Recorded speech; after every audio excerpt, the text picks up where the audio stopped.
In the past few days, being here in Manzanares, one of the subjects that I've been mulling over a lot, uh, and it has to do that I've been thinking about, and that it has to do with certain music that I've been listening to, the Matthew's Passion of Bach,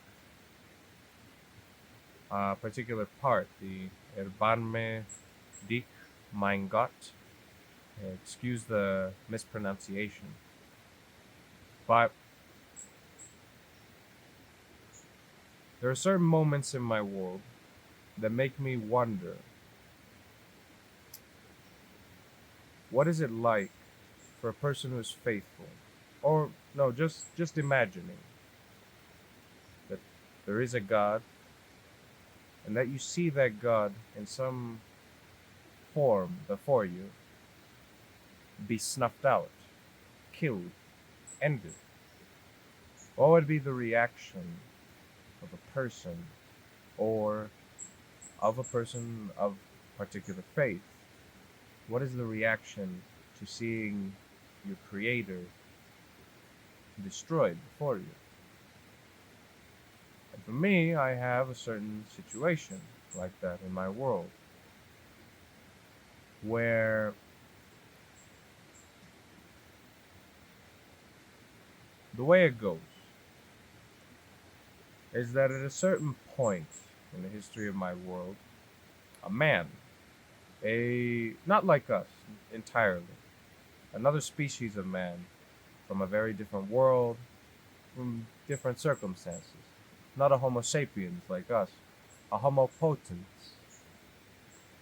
wherein the differences lie physiologically in stature, strength, mental capacity is a little diminished. Also, capacity for movement to a certain extent. They can't dance as nimbly as us, to put it one way. But it is those creatures that eventually create my world, not. And in particular, it is one, Amadio Lator, who, through an accident, creates my world. He punches a hole through time and space in a rather tough situation where he's trying to save one of his sons, one of his children. And in this next world that is created by accident by him, it is that very son of his, an old rival of his, and then the woman that kills him. Those are the three survivors of their world. They're the only ones that pass on to the next. And as it goes, through much history, through much time,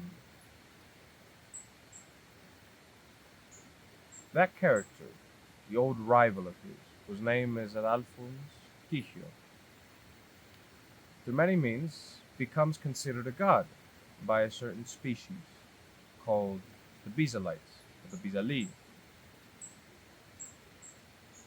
And in a certain situation where he has invited a few young Bizali to become his apprentices, to become his students of sorts, uh, to learn different ways of combat, uh, different faithful teachings, as he would call it, and to instruct them in his philosophies, his way of thinking, his way of life as their god.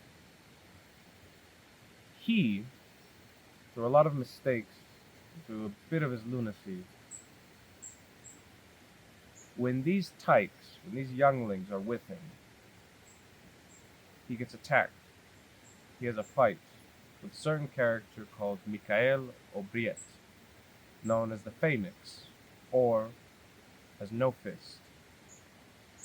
And through a rather climactic or titanic battle, Michael ends up killing him.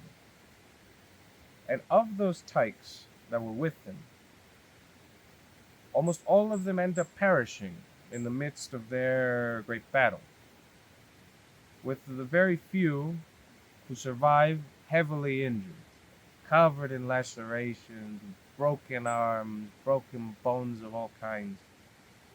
And the only one who, though still gravely wounded, manages to still keep his senses about him is a certain type who, at the last moment of Adalfun's life, holds his own god in his hands, in his arms. And the problem for me has been,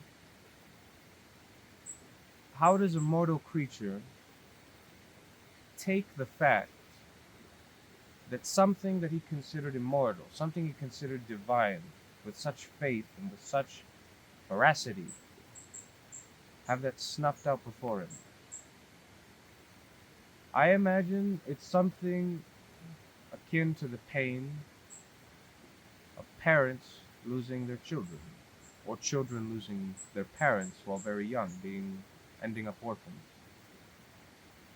At least that's the connection I made. And I thought the result of that could easily be vengeance, could easily be wanting to destroy that which supposedly ruined the faith, ruined the ideal, ruined the beauty that was in your life. I think vengeance is the quick answer. But I think that at the end of the day, a mortal creature would have to reflect and try to come to a new understanding of what divinity is, of what infinity is.